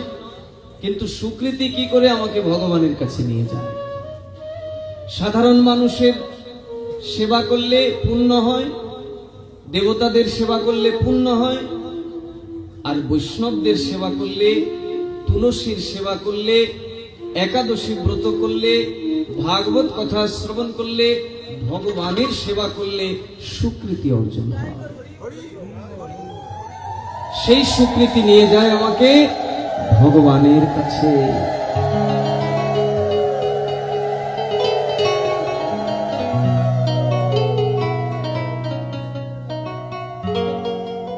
সুকৃতই পূর্ব সঞ্চিত সাধু সঙ্গ প্রাপ্যতে সুকৃতই পূর্ব সঞ্চিত। বলছেন এই জীবনে যারা সাধু সঙ্গ করবার সৌভাগ্য পেয়েছে, এটা তাদের পূর্ব জন্মের অর্জিত সুকৃতি। সাধু সঙ্গ প্রাপ্যতে পুংভি সুকৃতই পূর্ব সঞ্চিত। এই যে আমরা এখানে বসেছি, সাধু সঙ্গ করছি, সবাই মিলে ইষ্টপুষ্টি করছি, ভগবানের কথা শুনছি, এটা সামান্য পুণ্যের দ্বারা সম্ভব নয়। এটা বহু বহু জন্মের সুকৃতি থাকলে তবেই এখানে আসা যাবে, নইলে সম্ভব না। সুকৃতি এমনই একটি বস্তু, ভগবানের কথা শ্রবণের দ্বারা সরাসরি সুকৃতি অর্জন হয়। সাধু গুরু বৈষ্ণবের সেবার দ্বারা সরাসরি সুকৃতি অর্জন হয়, ভগবানের সেবা দ্বারা সরাসরি সুকৃতি অর্জন হয়, তুলসীর সেবার দ্বারা সরাসরি সুকৃতি অর্জন হয়। সেই সুকৃতি তো করেছিলেন অজামিল। তাই এক সময় দুষ্ট সঙ্গের প্রভাবে পড়ে ধর্মচ্যুত হয়ে গেলেও ওই যে সুকৃতি করেছিলেন জীবনে, ওই সুকৃতির দ্বারা তার জীবনে সাধু সঙ্গ হয়েছিল। ছোটবেলায় সুকৃতির কর্ম করেছেন, নিজের পিতার সেবা করেছেন, নিজের হাতে ভগবানের সেবা করেছেন, প্রতিদিন বেদ অধ্যয়ন করেছেন, গীতা ভাগবত শ্রবণ করেছেন। এর দ্বারা তো সুকৃতি অর্জন হয়েছে, সেটা তো নষ্ট হবার নয়। সেটি কখন কাজে আসলো দেখুন। এই সুকৃতির পরিপ্রেক্ষিতে ওই সন্ধ্যাবেলা বৈষ্ণবগণ সাধুগণ এসেছিলেন অজামিলের গ্রামে। অজামিলকে দিয়ে গেছিলেন সেই বস্তু, যে বস্তুর সাথে আসক্তি হলে অজামিল এই সংসার থেকে মুক্তি হয়ে যাবে, তার সেই বস্তুটাই দিয়ে গেছিলেন সাধুগণ। বলছিলেন যে তোমার এই কনিষ্ঠ সন্তানের নাম আমরা দিয়ে যাব। তাই তারা নারায়ণ নাম দিয়ে গেছিলেন। আর ওই নারায়ণের প্রতি আসক্তি ছিল অজামিলের, সেই নারায়ণ পুত্রকে ডাকতে ডাকতে ডাকতে ডাকতে স্বয়ং ভগবানের কৃপা নেমে এসেছিল অজামিলের জীবনে।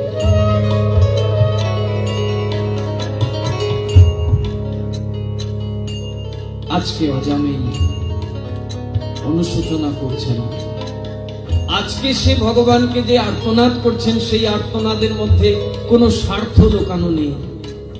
নিঃস্বার্থ হয়ে কায় মনোবাক্যে ভগবানের চরণকে চিন্তা করছে না, শ্রাবণের বর্ষার মতো তার চোখ দিয়ে অশ্রু বিসর্জন করছে। এই অনুশোচনায় অজামিলের সমস্ত পাপ থেকে অজামিলকে মুক্ত করে ভগবত লোকে নিয়ে গেল। তাই ভক্তবৃন্দ, নির্ধারিত একটু সময় নিয়ে আমরা কেবল এসেছি, বেশি দিন কেউ বাঁচব না। এই জীবদ্দশায় হরি গুণগান, হরি কথা শ্রবণের দ্বারা, হরি গুণগানের দ্বারা যদি এই দেহপাত হয়, তাহলে এই দেহ ধারণের সার্থকতা।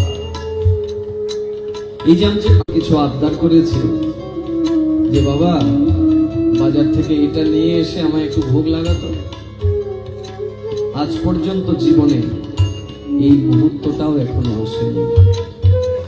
আপনাদের হয়তো হতে পারে, কিন্তু আমার জীবনে আজ পর্যন্ত স্বপ্নেও ভগবান এসে কোনো আবদার করে আনি। কিন্তু তাহলে যে নাম করে যাচ্ছে, একটা বিশ্বাস, অন্তকালে চ মাম স্মরণ মুক্ত কলেবরম जो प्रयाति मद्भावम नाति यात्रो संशय।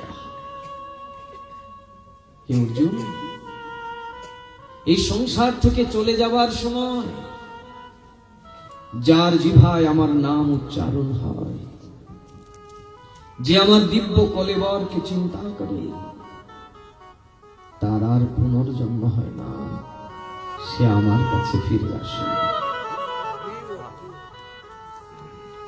এই যে হরিনাম আমরা করে যাচ্ছি, আপনারা যারাই করছেন, উদ্দেশ্য একটাই, এই অভ্যাসটা করে যাচ্ছি এই জন্যে, কারণ বেশি দিন তো বাঁচব না। যেদিন শেষ দিন আসবে, সেই জিভায় ভগবানের নামটা উচ্চারণ হয়, জিভায় সেই নামটা উচ্চারণ হলে আর এই মায়ার দুঃখের সংসারে আমাকে আসতে হবে না, আমি ভগবানের কাছে পৌঁছে যাব। এই জন্যই এই অভ্যাস, এই প্রয়াস। যদি অভ্যাস না করি তাহলে তো আসবে না। তাহলে কি হবে? যার প্রতি আমার আসক্তি, তার কথাই মরবার সময় চিন্তা হবে। অজামিলের আসক্তি ছিল তার ছোট ছেলের প্রতি। নামগুলোর মধ্যেও এত আধুনিকতার ছোঁয়া নিয়ে এসেছি। আগেকার নামগুলোর মধ্যে দেখুন, আগেকার মাতা পিতারা যে নামগুলো রাখতেন, প্রত্যেকটি নামের মধ্যে ভগবানের কোথাও না কোথাও একটু স্পর্শ থাকতো। আজকালকের নামগুলোই কেমন অবাক করে দেয়া নাম, যে নামের কোনো অর্থই হয় না, তাই না?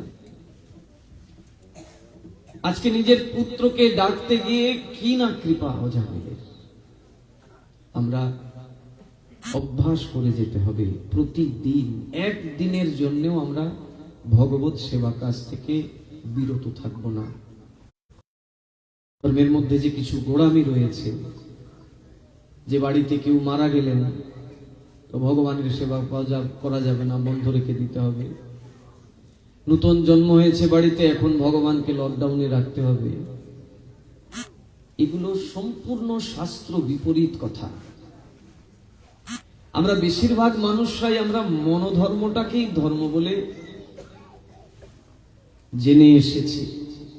ভাগবতম প্রমাণমলম প্রেম পুমর্থি মহান শ্রী চৈতন্য মহাপ্রভুর মতমিদং তত্রাদরো নো পরঃ। মহাপ্রভু বললেন, শ্রীমদ্ ভাগবতটা হচ্ছে অমল পুরাণ, মহাপুরাণ। এটি একমাত্র প্রামাণিক। এর মধ্যেই বলা হয়েছে সত্যিকার ধর্মের কথা। এর আগে মহামুনি বেদব্যাস নানা কিছু লিখেছেন, অষ্টাদশ পুরাণ, উপনিষদ, মহাভারত, গীতা আদি, কিন্তু এর দ্বারা জগৎ জীবের মঙ্গল হবে না। এর দ্বারা নিজেরই মঙ্গল হয়নি। মহামুনি বেদব্যাসে তার নিজের চিত্তের জ্বালাই যায়নি। অবশেষে তিনি গুরুদেব নারদ ঋষির কাছে আশ্রয় নিলেন। এসে বলছেন, গুরুদেব, আমি জগৎ জীবের মঙ্গলের জন্য এত পুরাণ, এত উপনিষদ, মহাভারত, গীতা সব রচনা করলাম, অথচ আমার নিজের চিত্তেরই জ্বালা যায় না। নারদ ঋষি বলছেন, দেখো দেখো ব্যাস, তুমি এতদিন যা কিছু লিখেছো সেখানে তোমার পাণ্ডিত্যকে তুমি যা, সেখানে গুরু ভক্তি ছিল না। তোমার যে জ্ঞান, তোমার যে পাণ্ডিত্য, সেটাকেই তুমি উজাড় করে দিয়েছো সেই সব পুরাণ উপনিষদে। সেখানে ভালোও আছে, মন্দও আছে। সাধারণ মানুষ কখনো নির্ণয় করতে পারবে না কোনটি ভালো আর কোনটি মন্দ। তাই তুমি ভাবছো তুমি যেগুলো লিখেছো এর দ্বারা জগতের মঙ্গল হবে, তুমি জগৎকে অমঙ্গলের সারথি হয়েছেন কৃষ্ণ। অর্জুনের রথের সারথি না হয়ে কৃষ্ণকে তো ধর্মরাজের রথের সারথি হওয়া দরকার ছিল। যুধিষ্ঠির, যিনি সারা জীবন ধর্ম পালন করেছেন, যার ধর্মের মধ্যে বিন্দু মাত্র কোনো ত্রুটি ছিল না, কিন্তু সেখানে কৃষ্ণ ধর্মরাজের রথের সারথি না হয়ে অর্জুনের রথের সারথি হলেন। অথচ অর্জুনের চরিত্রে কি লিখেছ? অর্জুন যেদিকে গেছে সেই দিকেই বিবাহ করেছে একের পর এক। পিতামহ ভীষ্ম, তার বাবা শান্তনু, শান্তনু গঙ্গাকে নিজের পত্নী রূপে পেয়েছিলেন। এহেন শান্তনু বৃদ্ধ বয়সে আবার তার বিবাহ করার বাসনা জন্মেছে। নিজের ছেলের জন্য দেখতে গিয়ে সেই বুড়ো শান্তনুর বিয়ে করার ইচ্ছা জেগে গেছে। নিজের ছেলে বিশ্বের বিবাহ দেবেন, তাই কন্যা অন্বেষণ করতে বেরিয়েছেন রাজা শান্তনু। সত্যবতীকে দর্শন করে নিজেরই বিবাহ করার বাসনা জেগে গেছে। যেখানে বাবা দেয় ছেলের বিবাহ, নিয়েই নিলেন যে কি হয়েছে না, তোমার জন্য কন্যা অন্বেষণ করতে গিয়ে তোমার পিতার নিজেরই বিবাহ করার বাসনা জেগেছে। বিশ্ব তখন বাবার বিবাহ দিলেন। এহেন বিশ্ব, যিনি একজন রাজপুত্র হয়েও সারা জীবন একটি সন্ন্যাসীর মতো জীবন পালন করে গেলেন। শান্তনু কোনো সাধারণ রাজা না, যিনি তার পুত্রকে অমর বরই দিয়ে দিলেন। বললেন, তোমার ইচ্ছা যখন হবে তখনই তোমার মৃত্যু হবে, তোমার ইচ্ছা না হলে তোমাকে কেউ মারতে পারবে না। কত বড় বর! তাহলে মহাভারত পড়ে শান্তনু কি বস্তুর জীবনেও বোঝা যাবে না, বরং খারাপটাই ধরা পড়বে। যে শান্তনু যদি বুড়ো বয়সে বিবাহ করে ভগবানের এত প্রিয় হতে পারে, তাহলে আমিও বুড়ো বয়সে একটি বিয়ে করলে অসুবিধা কি? অর্জুনের যদি এতগুলো বউ থাকতে অর্জুন কৃষ্ণের এত বড় সখা হয়ে যায়, অর্জুনের রথের সারথি হয়ে যান কৃষ্ণ, তাহলে আমার একটা কেন, 4-5টা থাকলে অসুবিধা কি? সাধারণ মানুষের মধ্যে এগুলোই আসবে। তাই বেদব্যাসকে বলছেন নারদ ঋষি, গুরুদেব, যে তুমি যা কিছু লিখেছ এর দ্বারা জগতের মঙ্গল হবে না। এর মধ্যে ভালো আছে, মন্দও আছে। সাধারণ মানুষ পারবে না কোনটি গ্রহণ করবে আর কোনটিকে পরিত্যাগ করবে। এখন চরণে পড়ে গেলেন শিষ্য মহামুনি বেদব্যাস। নারদ ঋষির চরণে পড়ে ক্রন্দন করছেন, গুরুদেব, আমি কি করব? এখন হলো গুরু কৃপা। শ্রীমদ্ ভাগবত মানে হচ্ছে গুরু কৃপা। এর আগে যা কিছু লিখেছেন এখানে তার পাণ্ডিত্য জাহির করেছেন, সেখানে গুরু কৃপা ছিল না।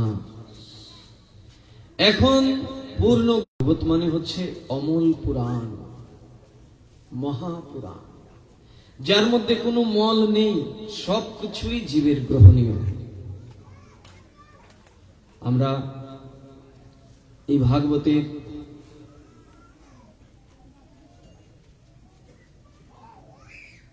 সেই সুধাকে গ্রহণ করছি। আগামীকাল ঠিক সন্ধ্যা 6:30 থেকেই আপনারা চলে আসবেন। বিশেষ বিভিন্ন দিক দিয়ে আমরা ভাগবতের সাথে কিভাবে নিজেদের জীবনটাকে সংযুক্ত করব। সময় আমাদের কাছে যথেষ্ট আছে। আমরা যে দোহাই দিচ্ছি যে আমাদের তো সময় নেই, সকাল থেকে বিকেল হয়ে যায়, অফিস, তারপরে বাড়িতে এসে বাড়ির কাজ, সময়ই পাই না। এই অজুহাতগুলো থেকে আমরা বেরিয়ে আসতে পারবো এবং আমরাও সময় পেয়ে যাব। সংসারে থেকেও খুব সহজ হয়ে যাবে আমাদের কাছে সময়টা বের করে নেওয়া। যদি একবার অনুভূতি করতে পারি, একবার উপলব্ধি করতে পারি ভাগবত কি, ভগবান কি, আমার সাথে ভগবানের কি সম্পর্ক, এবং ভগবান আমার জন্য কি প্রতীক্ষা করে বসে রয়েছেন, সেইগুলোকে আমরা যখন উপলব্ধি করতে পারবো তখন আমার কাছে সময়ই সময় বেরোবে। কালকে বিভিন্ন দিক দিয়ে ধ্রুব চরিত্র কথা আলোচনা হবে, প্রহ্লাদ চরিত্র কথা আলোচনা হবে, ভগবানের একান্ত প্রিয়জন যাকে অর্জুনের চাইতেও শ্রেষ্ঠ করা হয়েছে তিনিও